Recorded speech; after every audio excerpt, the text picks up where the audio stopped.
Welcome to another episode of the Southern Boating Podcast. I'm Ian Sneed. I'm James Anderson. And today we have the follow-up, part 2, to the Reader's Choice Awards, where we're covering the boat brands and winners for different categories within. Mm-hmm. Now, having said that, remember to subscribe to the channel by pressing the subscribe button. Click the like button if you like us, and then just leave it there. Okay? Just leave it there so that we feel better about ourselves. You forgot the magic word, though. Please? Yeah.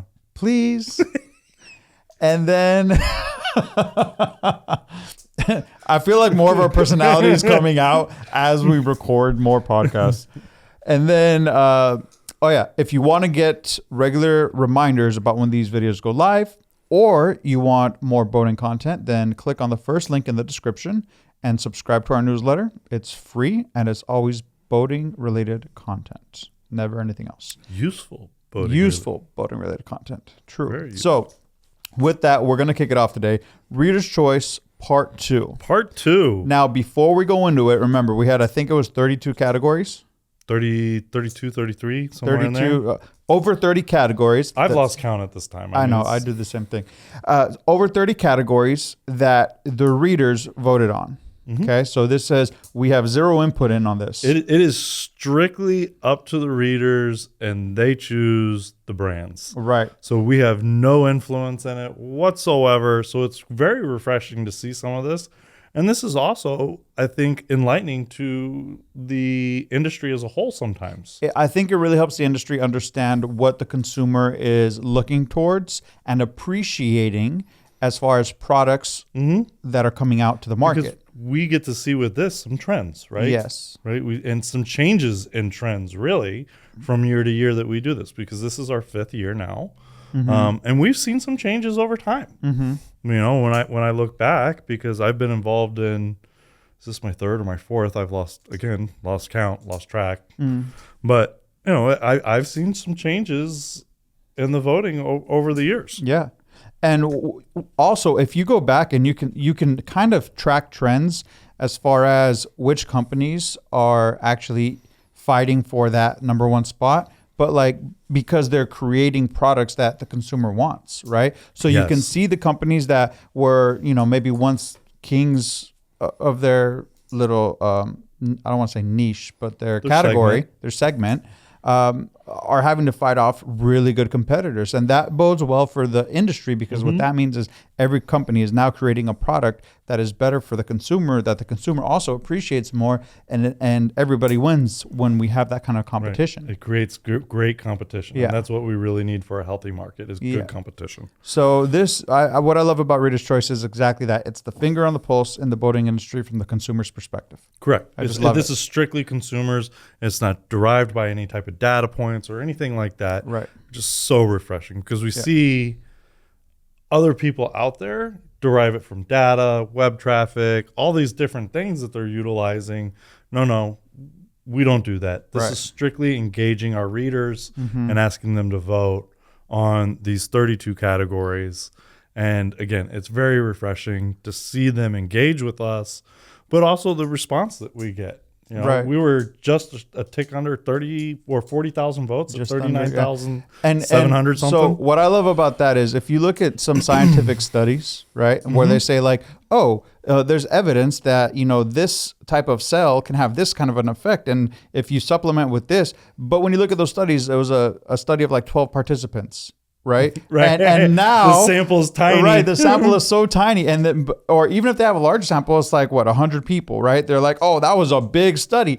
If you think about getting 39,000 votes, like it's a much stronger sample than a lot of the science that is coming out. So that's something I look at, and I'm always like, man, I wish I could like yell this from the rooftops. Like, check this out. This is incredible.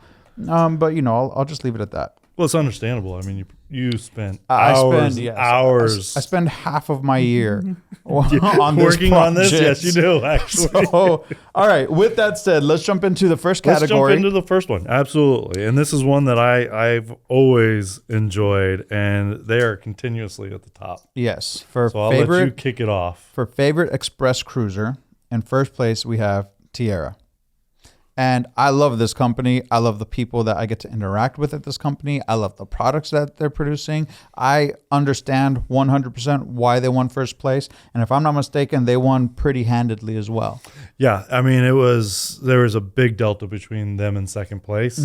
And it's interesting to see. But I think that speaks to when you see a Tiara, you know it's a Tiara. They have very unique design cues. And it's, I mean, from across the bay to, a mile away, as soon as you can see it in sight and start seeing some of them, oh man, that's a Tiara. And if I'm not mistaken, are they going to have something new in Miami? Yes, and we will talk about that next week. Absolutely. They've got some new stuff coming. It's always exciting to see them with new stuff. But, their boats are absolutely gorgeous. Like you said, they have a great team behind them. They're fantastic. From management to service to everything, their sales. They're truly fantastic. And it's when it's a pleasure to work with them, I can only imagine it's even more of a pleasure to own the vessel. Yeah, absolutely. Definitely, I think a well-earned first place in the favorite express cruiser category with Tiara Yachts. I have never heard of a negative experience with them. Yeah. So the next one, right? So this is a category that I like. And it's a brand that we work a lot with, and it was great to see them place. But favorite trawler is Grand Banks. And to me, no surprise. I love a Grand Banks. I think they're absolutely elegant. You step foot on one, and to me, it's modern, but still has a taste of that old school class. Right. And it shows. It maintains that kind of unmistakable classic design, but I think we've touched on them before, just recently too. Yep. They have their own real design elements within that classic look. They are like Tiara. They have their own unique design cues that you can pick up on. And it's absolutely amazing.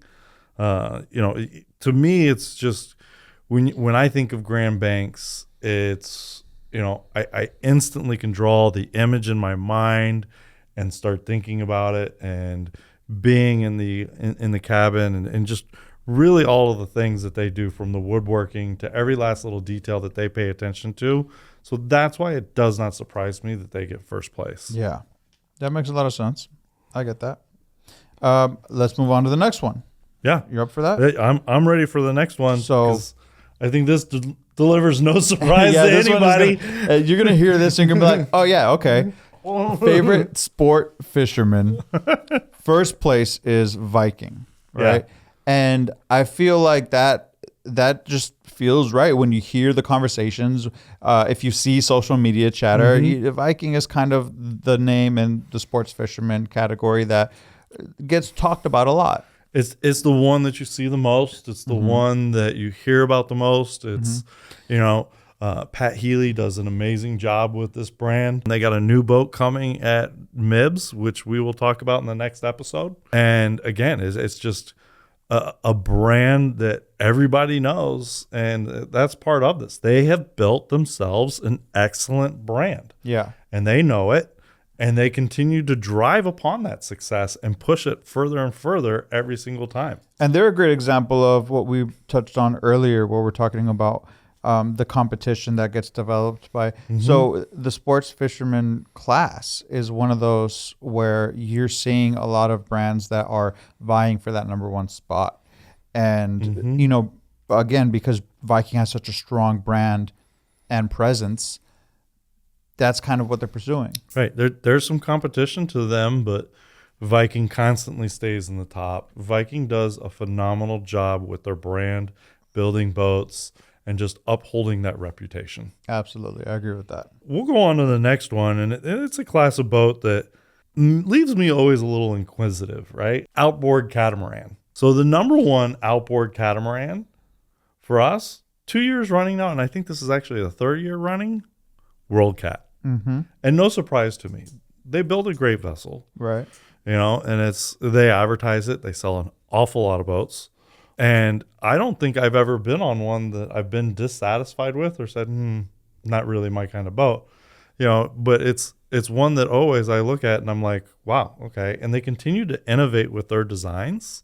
And in fact, when we were at the Stewart Boat Show, we did a video and a walkthrough of a 40-foot World Cat. And I was really impressed with that boat.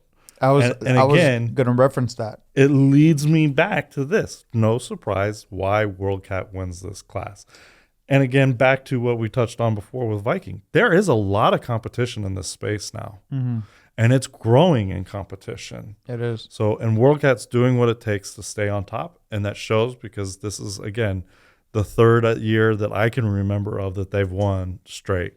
And so my first experience with a World Cat boat was at Stewart Boat Show this year. That's the first time I got on one. Okay. And I was impressed the entire time. I mean, it's a little easier for me to be impressed because I have the person standing right in front of me as we're filming the walkthrough, right? So it's easier for me to see all the details and all the intricacies that, you know, you might miss, you know, not being there in person. So, I mean, first, definitely if you're interested in a catamaran or an outboard catamaran, like go check out World Cat because it was a very impressive vessel. I walked away thinking like, oh, is that something that I could see myself like having? Yeah, because normally you think of it maybe as, oh, it's just a fishing boat. It's a fishing catamaran, right? Center console style, you know.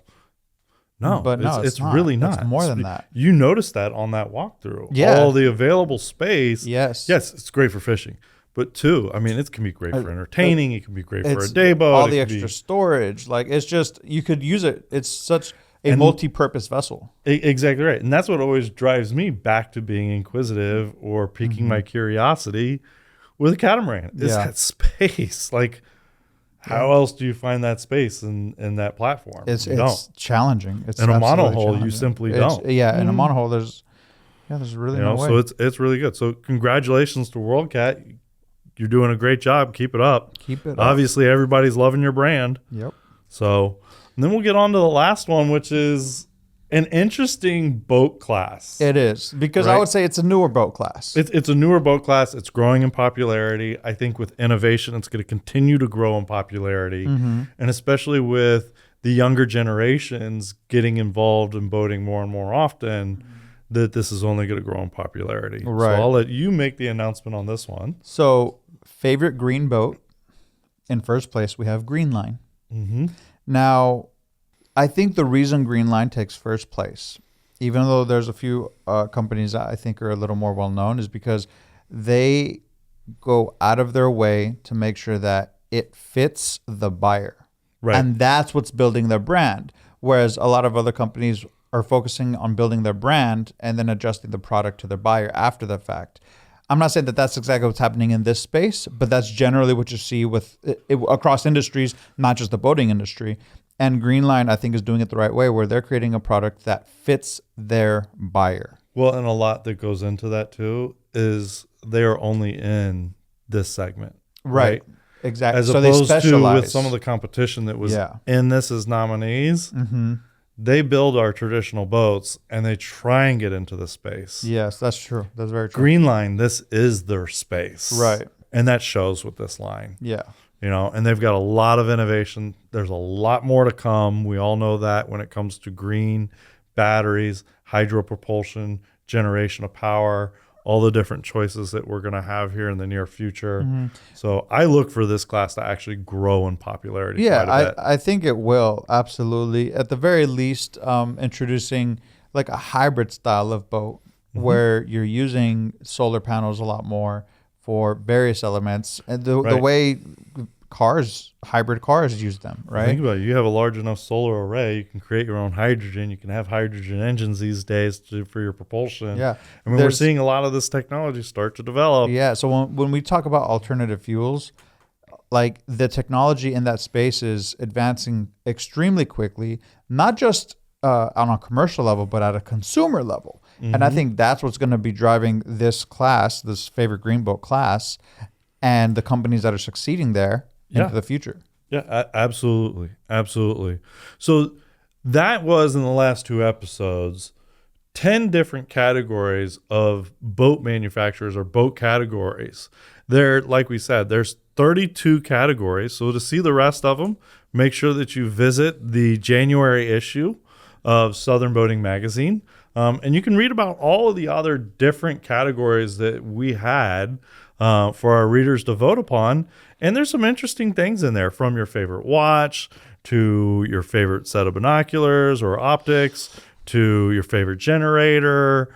Just a whole slew of things, your favorite vacation destinations. And just so you know, we will be putting this online. So if you want to be notified about when that comes out, then make sure to subscribe to the newsletter, because you'll get notified when it comes out. But the thing that I want to remind people is that the fastest way to get the results from Reader's Choice is to subscribe to the magazine, right? Because then you get it in digital format at the beginning of the month. You get it when this lands in your mailbox. The articles that we put up for something like Reader's Choice, that gets delayed. Not everything that goes in the magazine gets online. Not everything that goes online goes into the magazine. You know, we have content specific to each one, to each platform. The Reader's Choice happens to be one that we share, mostly for the benefit of the people that actually won the awards, because again, this is really about them and about the readers and how they interact and how they much grow. the readers appreciate their brand. Exactly. So I just want to bring attention to that. If you want that unique magazine content, subscribe to the magazine. You could get it in the digital format for $1 a month. Yep. Like it's cheaper. A year of Southern Boating digital only is cheaper than a month of Netflix. Like that's, like that's how I look at it. I'm like, and it's always available. Like, Well, that's an accurate fact anymore. yeah, it is. It just is. You're 100% right with that. Netflix has gotten expensive. Sorry, I went on that little spin. I don't know. It was random. I'll stop. No, but it's good. Again, we talked about it in the first episode of doing this with our first 5 categories. It's a lot of fun for us as a staff. It gives us a lot of insight to different things. Fun. It is fun. No, there's a lot of fun parts to it, but like when it comes to me just sitting on my computer for like hours, for like weeks, that's when it gets rough. Yeah, well, we always talk about it. That's the tedious part. Yeah, the tedious part is rough, but the full experience is fun. It's a blast. It is. From the moment that we start picking out categories and making sure that we have all the nominees in the right spaces, to watching the votes starting to come in, that's where I start to have fun. Is weekly looking at that data and seeing all the different changes and so forth. That's the fun part for me. Yeah, I mean, I don't mind crunching the numbers, but it's just fun to watch, right? It is, yeah. It's like a race. Yeah, no, it really is. It's like watching a true race, but it's extended over months. So because we start in I think September, the end of September, and take it all the way to just beginning of September. We finish at the end of November. So it's about 3 months of voting. Yeah, so you have 90 days worth of voting, basically. We finish right at the end of November. Yep. So it's a lot of fun. We look forward to doing it next year. But if you're looking to read some more of it, check out that January issue. And until next time, I'm James Anderson. I'm Ian Sneed. We'll see you next week.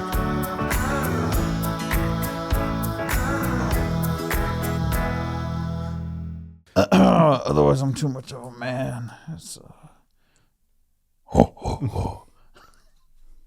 Okay. Come on. Tim Allen, come on. Don't get me wrong. I still like Tim Allen, and now he's got a new show again. Yeah, he does. So I can always be a Tim Allen. Yeah. Favorite Fort Fisherman. I was going to say Fort Fisherman. Wow. That's sometimes I'll give that. you a second chance to spit that out before I try. I'm throwing my magazine because I can't believe it here.